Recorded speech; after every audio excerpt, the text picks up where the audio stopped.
I mean, if someone's watching you for the first time and they have no clue who you are, if they're watching you for the first time, how would you describe yourself to them? I'm a person who tries my very best to protect rainforests and wildlife around the world. My job is the founder and field director of an organization called Jungle Keepers, and we're protecting 136,000 acres of the Amazon rainforest, which is hard to imagine how big that is, and it's hard to imagine how many animals and trees and undiscovered medicines, entire tribes of humans live in there that have no idea about the outside world.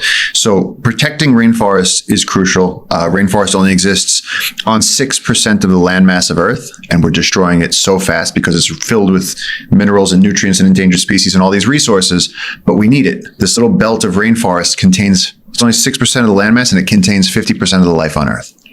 So it's this incredible avatar treasure magic land that we're wiping out, and we can't live without it. So that's my job, is to protect the animals and the rainforest from being destroyed by us. And when did you get an idea? What was the first time you thought maybe this is something that can be turned into a jungle keeper? Yeah.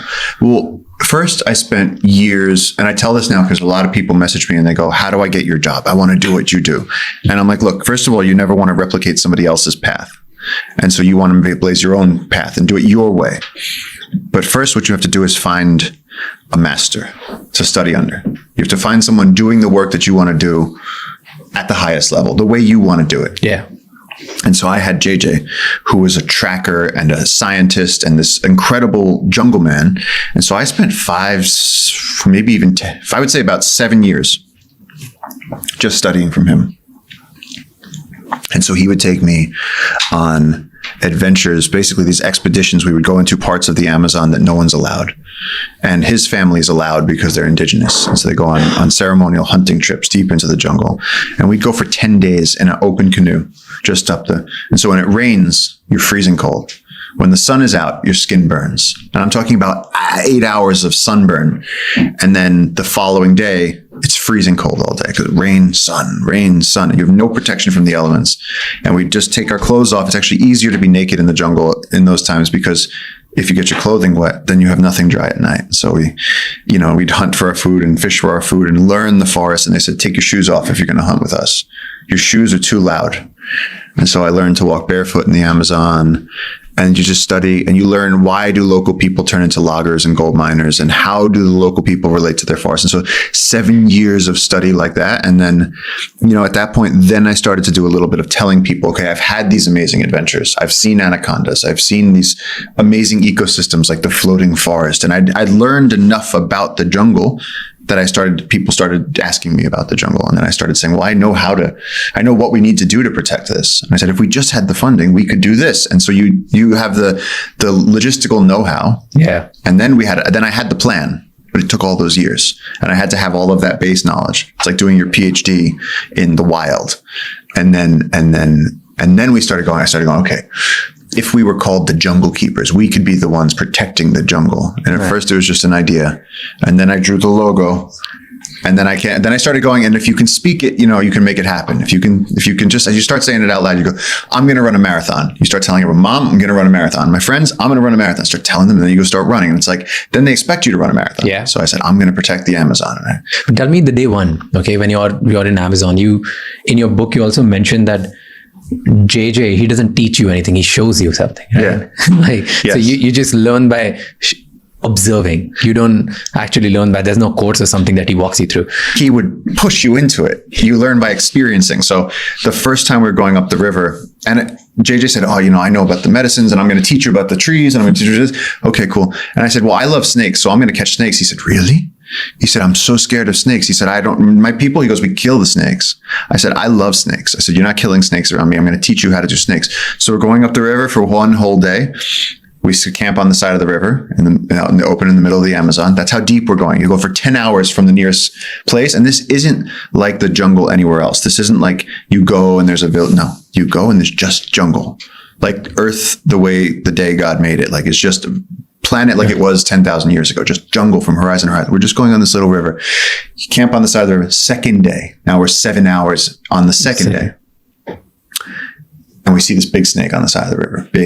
Big athletic looking colubrid. And I go, look at that whip snake. And JJ's like, great, stop the boat. And he goes, come on, shirt off. He goes, let's go. And he jumps into the Amazon River. Now, I'm from New York. So I'm going, aren't there stingrays and piranhas and anacondas and caiman and all of these terrible things in there? And he's like, no, come on. We get up into our necks. And so that's the first example where he just goes, let's go. I went, shit. And I put my feet down on the bottom of the river and it's sand. It's all clean. I said, don't we have to worry about stinging? He said, don't worry. Come on. He said, you catch that snake. We didn't catch the snake because it was daytime and the snake was fast. But I went, whoa. Most of the scientists I know, they wear big boots and they have, insect repellent and long sleeves and, glasses and hats and all these things to protect them like it's a spacesuit.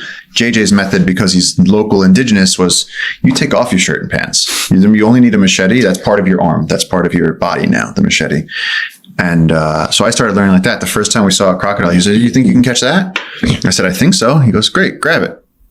So I had to grab my first crocodile, just jump on the neck and restrain it. And so, my job when I went there, I should say, this is not just jumping on animals. It was also that I had a research position doing research on birds.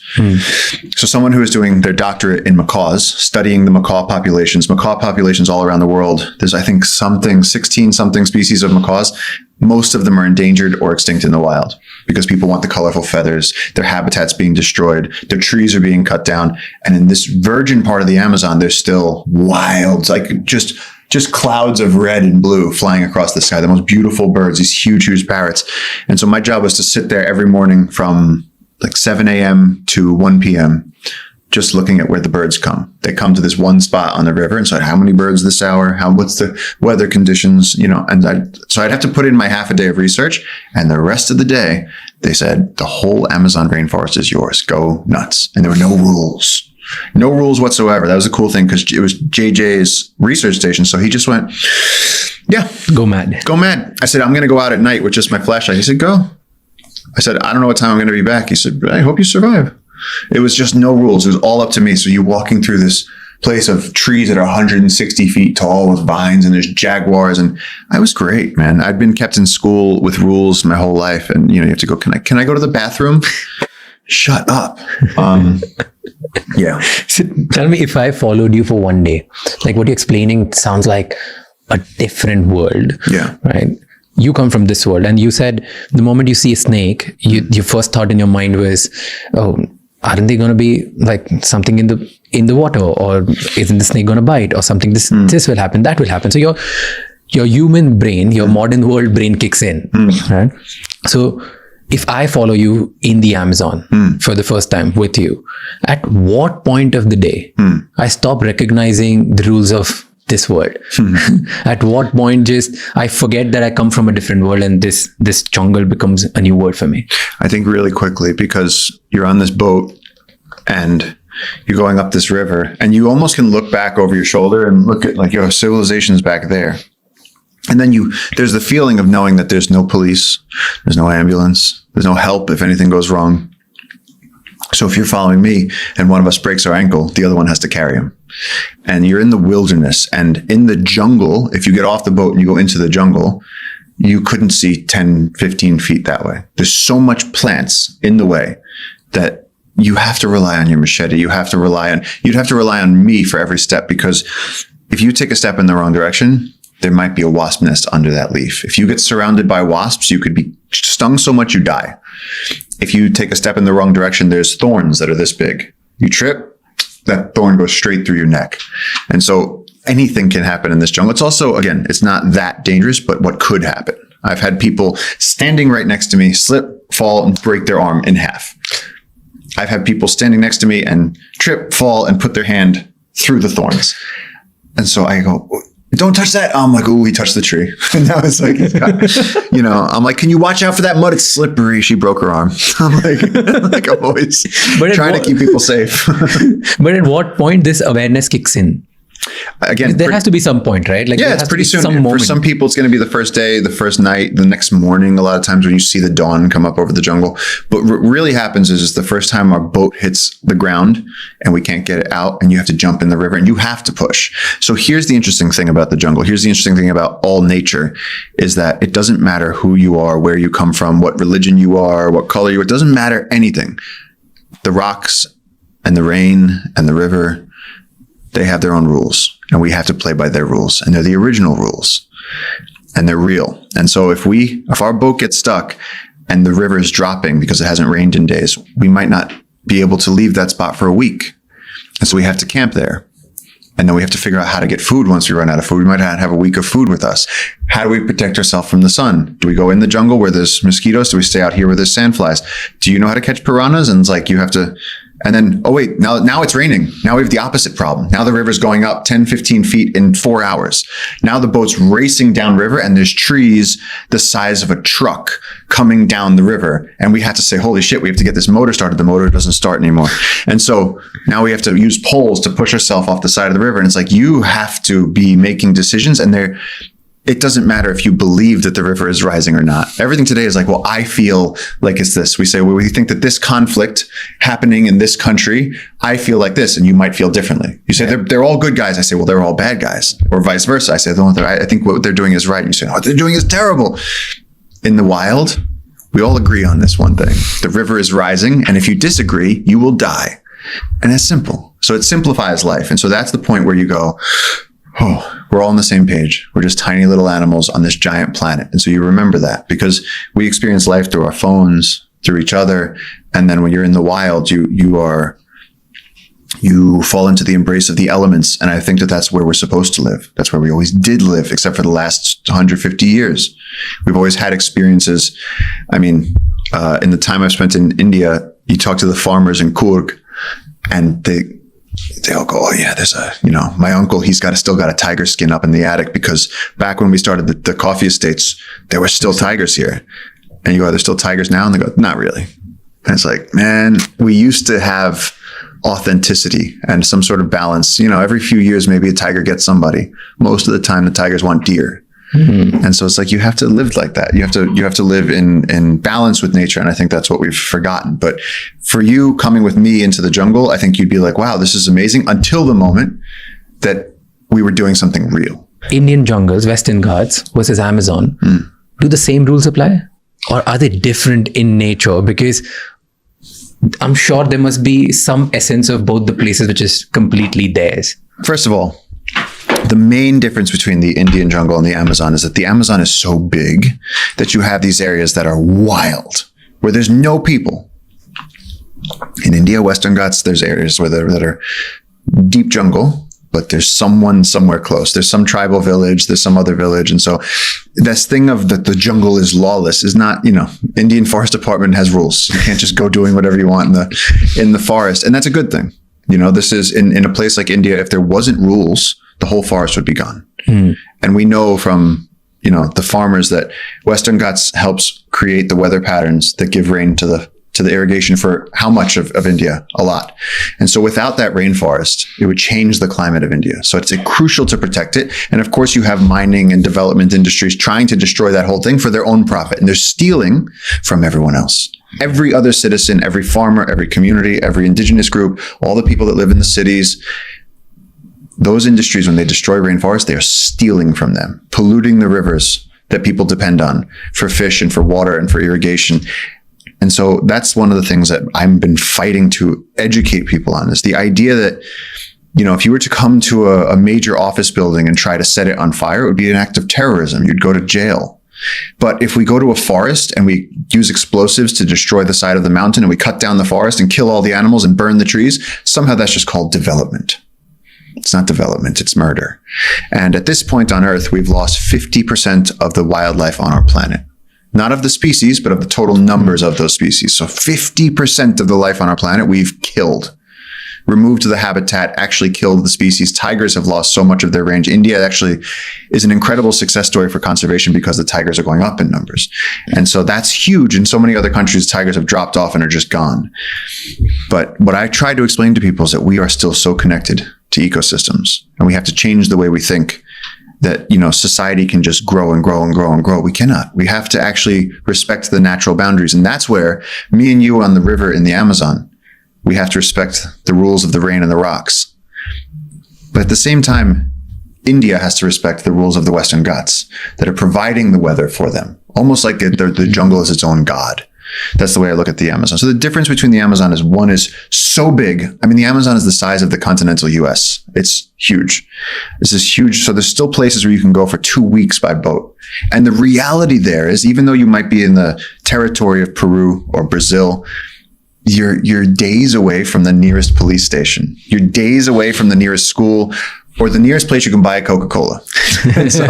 And so you're out so far, you're literally off the edge of civilization. It's like you've gone off the map. And so out there, the reality is you're on your own. And so if illegal drug traffickers come to you, no one's going to help you.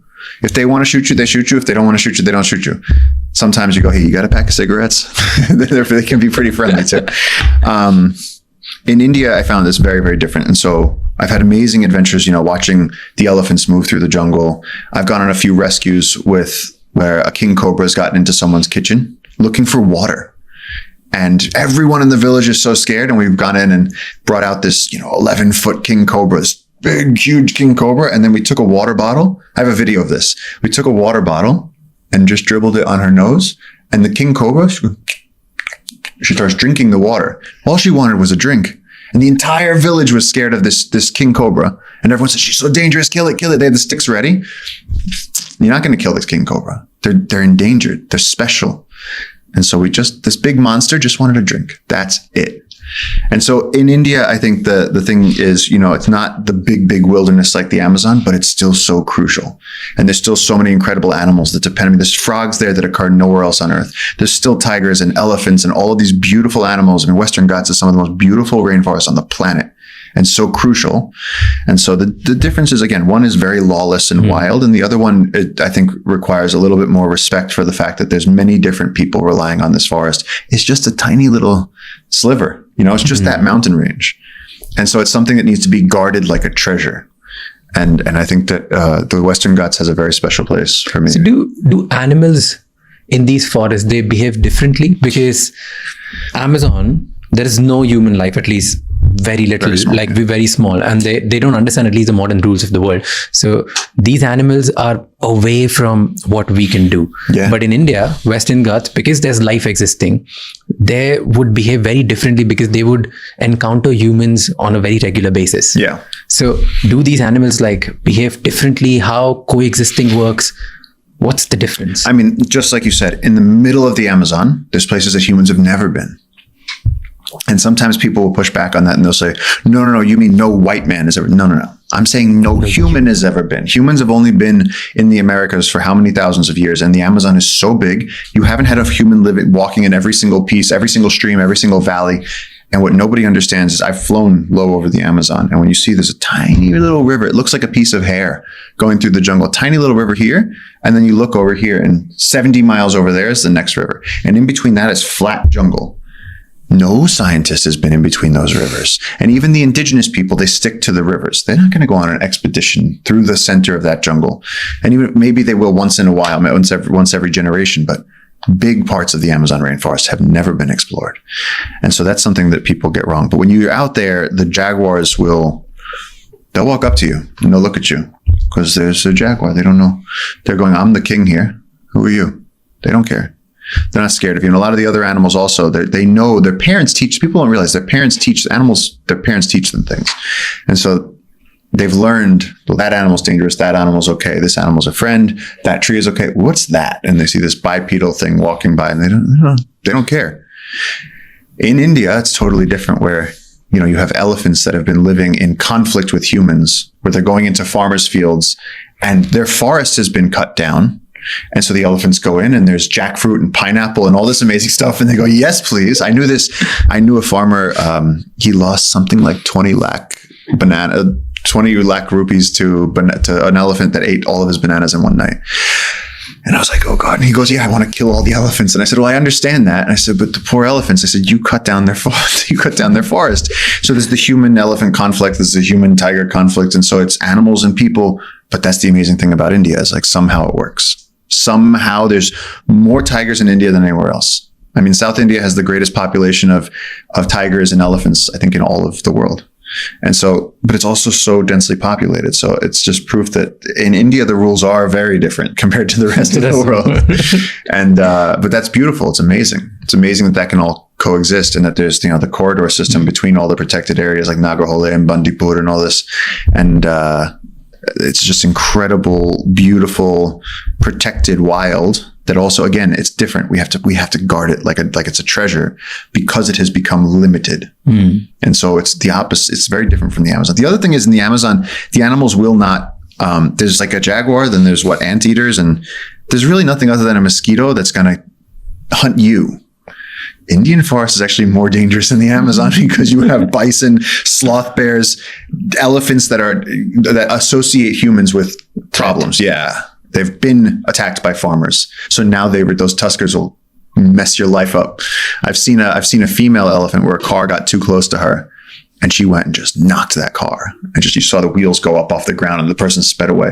And it's like, man, elephants are so strong. They're so incredible. And I actually think that elephants should be represented, whatever country the elephants live in, whether it's Africa or India or anywhere else, they should be represented in Congress. There should be a group of people that represent the elephants. They're so smart.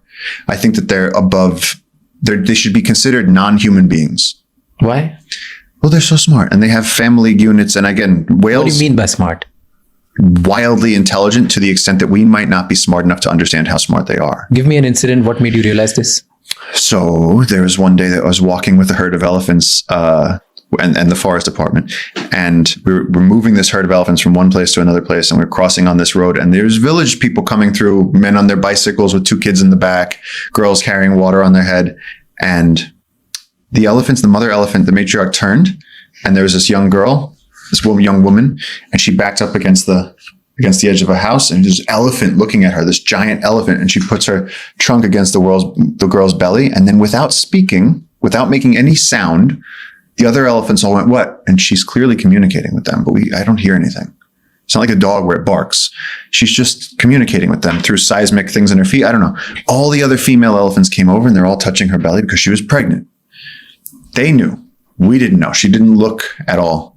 And so they know things that we don't know. They can communicate. They can sense a thunderstorm how many miles away. If one elephant is over this side of the mountain, the other elephant is here, they can make rumbling seismic communications through the ground.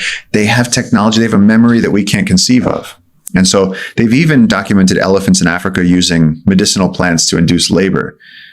They have culture. They have technology. They have medicine. We're sitting here, we go, he's eating some grass. We're so stupid. I mean, they remember the migration routes of their ancestors that they've been taught from their mothers. Most people, they can only move their finger across their phone. They're good for nothing.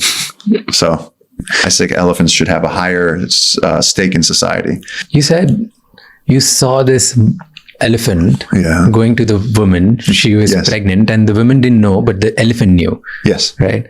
How do locals behave to this phenomenon? And at what point do they realize that she's trying to signal that this woman is pregnant? So she wasn't trying to signal it. She was interested.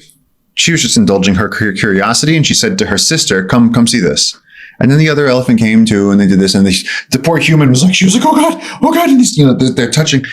But I've also seen, these were elephants, like the forest department and the tribal groups, they have elephants that they work with. Yeah. So these are elephants, these aren't wild elephants, of course. Okay. But they're semi-wild. They still go off in the forest, but they also come in and get some food, and the people work with them. And the way that they interact, it's just so interesting. They know so much. They're so wise to what humans do. But no, she wasn't signaling that the woman was pregnant. She was just investigating. Your book opens up with there's like 2 loggers being killed. Yeah. But nobody has ever asked you about what happens in those 2 months when you were preparing, waiting there before you got attacked by these locals, or like these people or the tribe from the Amazon. Wait. Hold up. The 2 loggers in the beginning of the book that were killed by the uncontacted tribes, the voluntarily isolated nomadic peoples of the Amazon. These are tribes that live naked way out in the forest. The loggers had gone into their land, and these guys hunt with bows and arrows, and they straight through. So they killed the loggers. What is that? That didn't happen to me. No, that didn't happen to you, but you saw that, right? I did not see that. Okay. They found the bodies afterwards, and they found that they'd been shot by arrows. And so what I was doing was explaining that this is what would have happened. They would have been cutting, and you hear that loud chainsaw noise. You can't hear anything. And so the indigenous people would have heard that and gone, there's something over there. They go over there and they say, who are these people cutting down our tree? They don't like it when you cut down their trees.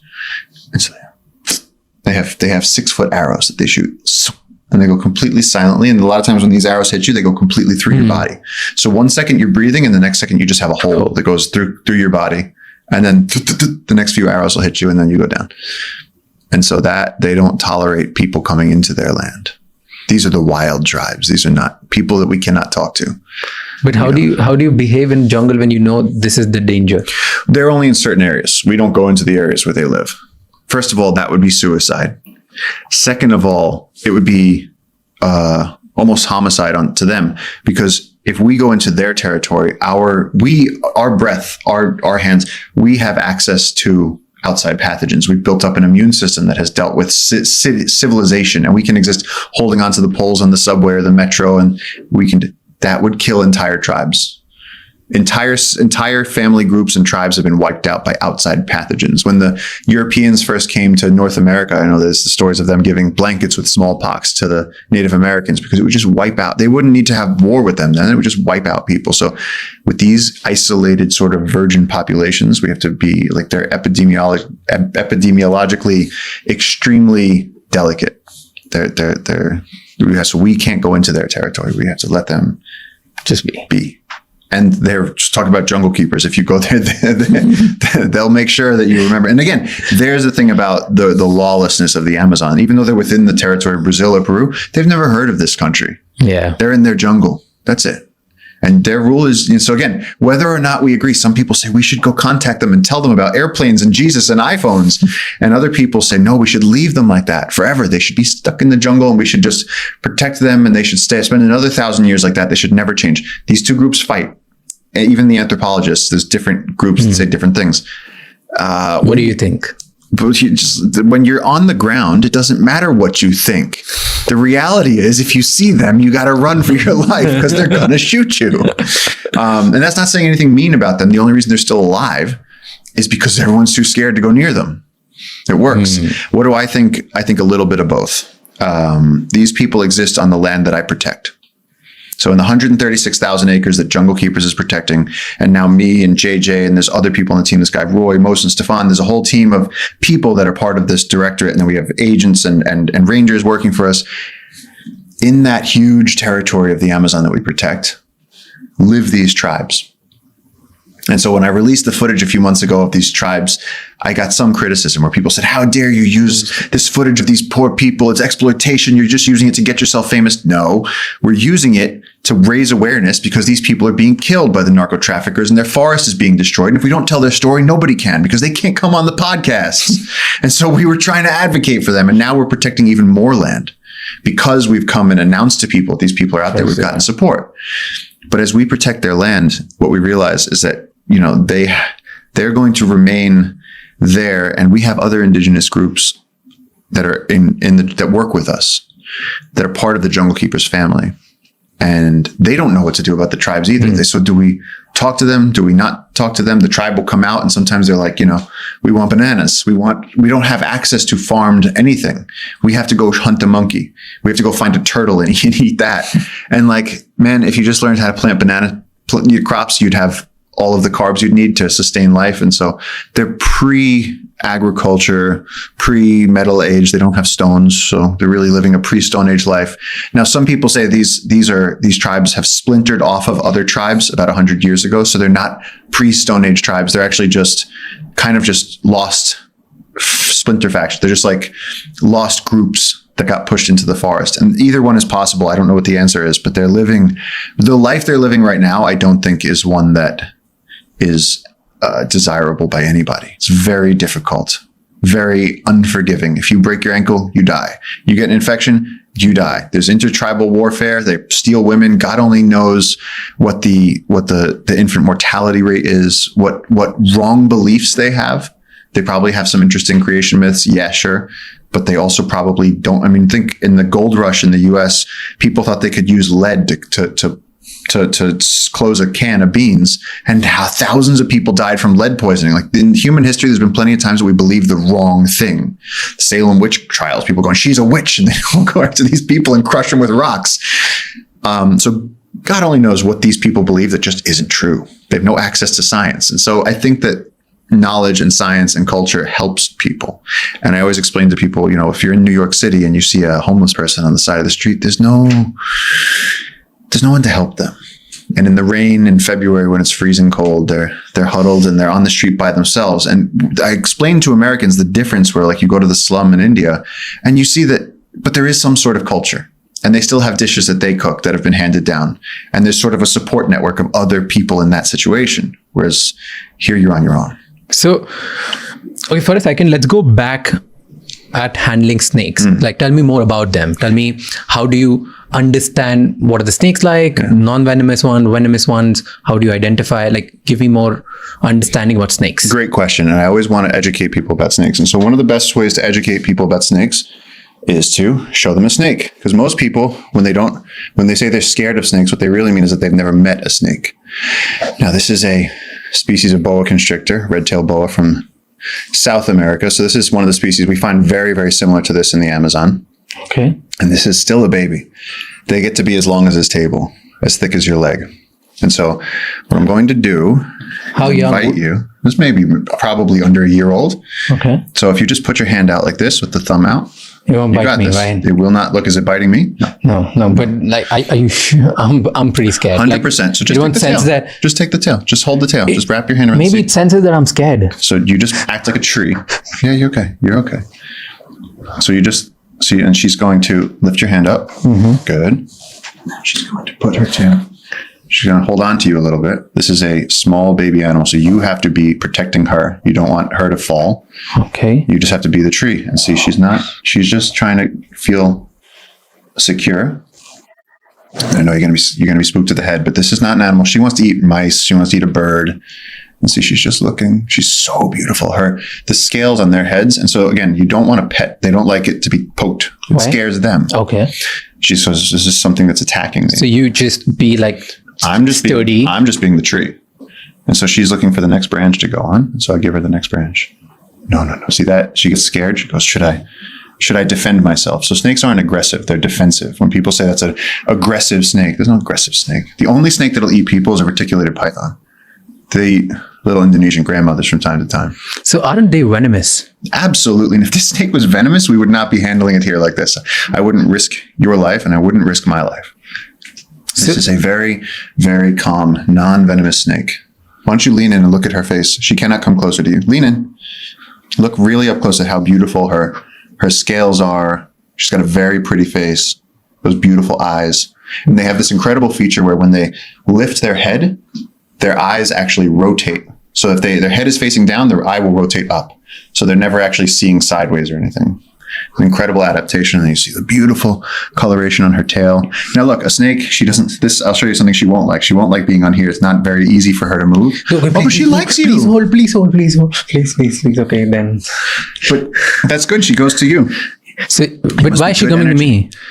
I mean, maybe she feels like you're good energy or she feels secure with you. No, she's not. She's just going in the first direction she can think of going. So right now she's using my hand to push off. See? And the thing I tell everybody with a snake is she's going to look for the first place that she can hide. So let's see where she finds. Oh, she's going to climb the tree. It's not a tree, bro. She doesn't know that. But look how good she is at climbing it. Oh, come on, you can do this. You sit there. It's going to be so good. She's going to climb your mic. This is a priceless shot. Lean into the mic. You got this. She's not going to do anything. Come on, lean closer. She's not going to attack me. Smile. This is an awesome shot. Hey, look at me. Look at me. You're good. Okay, hold on. See this? This is a defensive thing. Now that quick movement. Now she's going, am I in danger? And so she's turned herself into an S. Yes. Mm-hmm. And so look, she's holding on really tight. Mm. So that scared her. Sorry. But no, it's okay. She'll recover.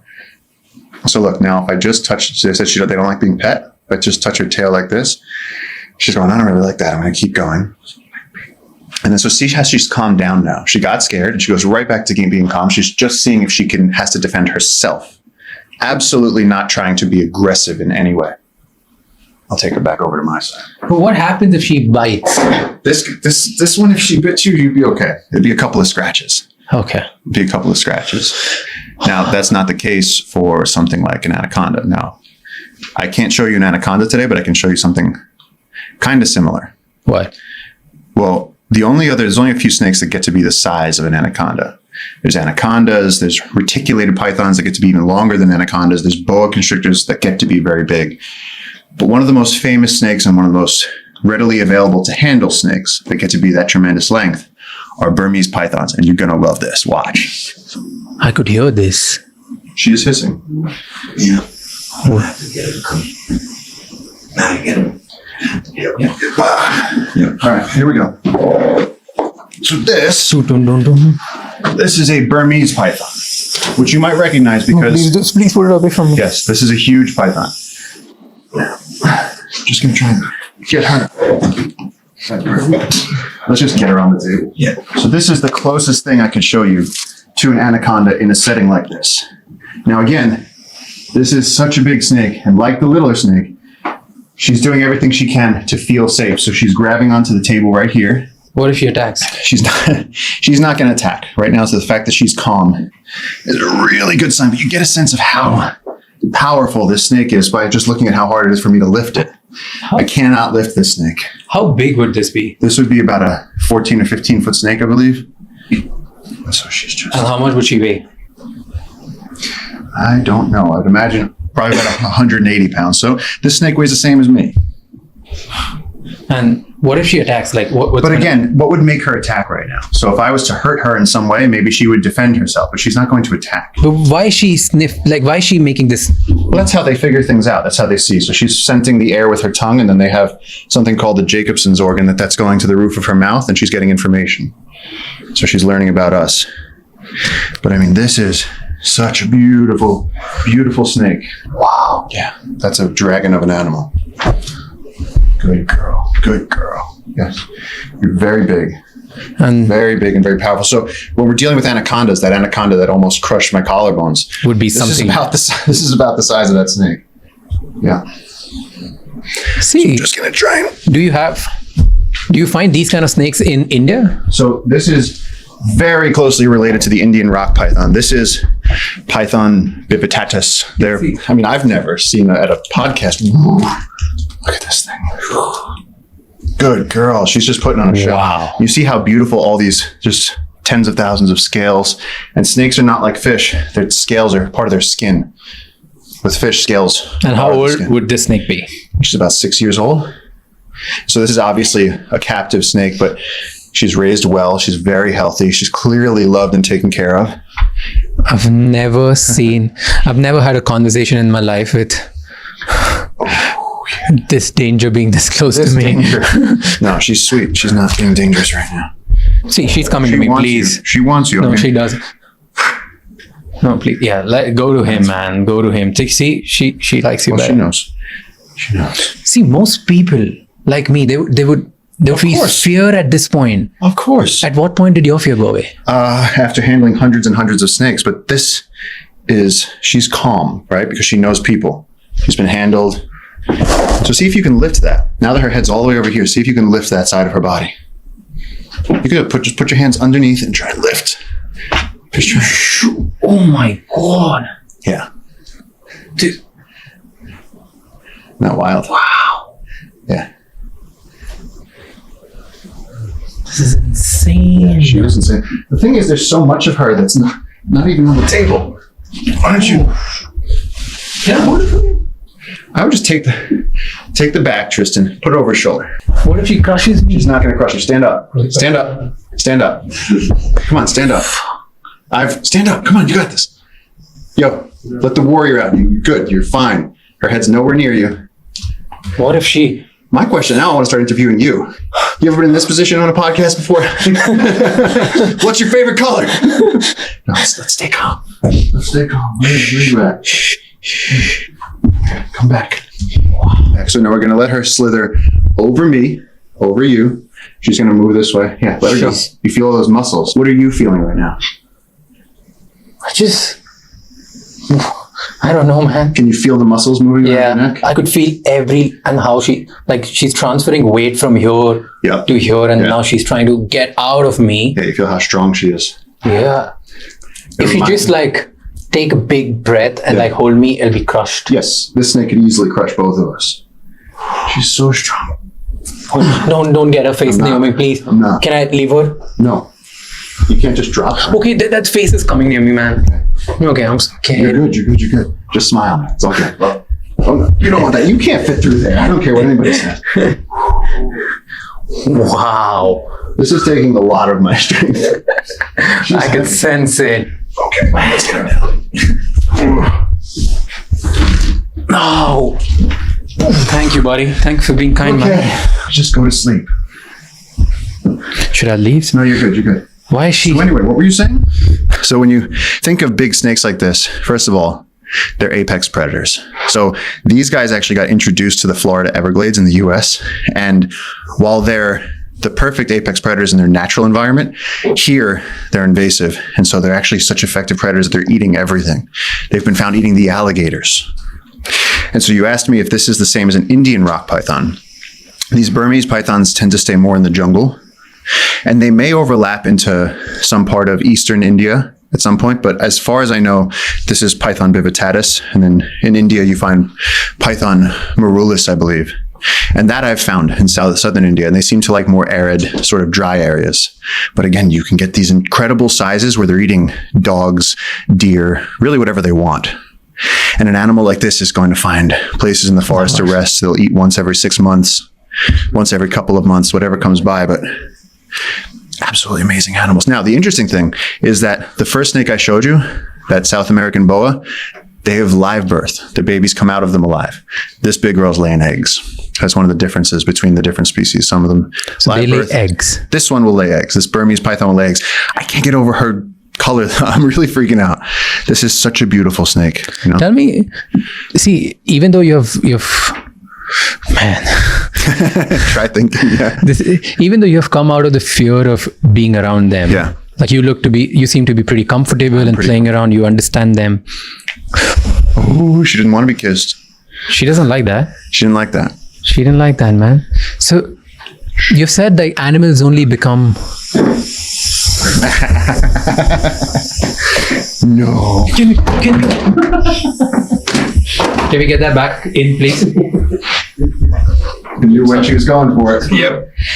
She said enough. Yeah. She's like, I don't want That to was do good. That was podcasts excellent. anymore, brother. That was excellent. Yeah. That was excellent. Okay. That was awesome. And I do this stuff. That was awesome. How did you know that it's going to attack? So she was telling us with her body language that she said, all right, look, you have me on this slippery surface. You're picking me up, putting me down. She said, okay, I could feel her sort of getting like, that's enough. And then she's laying there because she's like, all right, she's a big snake. She's tired. And then she was holding on with her tail. And then I could see her head was this way. And then I gave her that kiss and she went, what was that? And then again, that scared her. So I shouldn't have done that. But then she turned her head and you heard the hissing go up. Yeah. And that wasn't just breathing, that was hissing. She was going, I don't like you being there. And then I went, I should get out of the way. And then she saw me move and she moved. And that's when I went, okay. And then boom, when she struck, I said, let me just get out of the way because I don't want to bleed on your podcast table, you know?